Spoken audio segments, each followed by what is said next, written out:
ఇప్పుడు నేను చెప్పబోయే 7 అంకెల్లో జీవితం కొత్తగా కెరీర్ స్టార్ట్ చేసిన వాళ్ళకి ఉపయోగపడుతుంది. హాయ్ ఫ్రెండ్స్, ఈరోజు అందమైన ఆనందకరమైన అందరూ కోరుకునేది అందరూ కోరుకోవాల్సిన జీవిత లక్ష్యం చెప్తాను. అందమైన జీవితం 7 అంకెల్లో చెప్తాను. ఆ అంకెలు ఏంటంటే 6, 5, 4, 3, 2, 1, 0.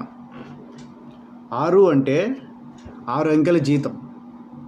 5 అంటే వారానికి 5 రోజులు పని.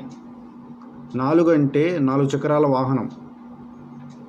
3 అంటే ట్రిపుల్ బెడ్రూమ్ ఫ్లాట్ రూమ్. 2 అంటే 2 పిల్లలు. 1 అంటే ఒక భార్య. 0 అంటే 0 ఇన్స్టాల్మెంట్ లైఫ్. ఇది అందరూ కోరుకోండి. ఇప్పుడు చెప్పిన 7 అంకెల్లో జీవితం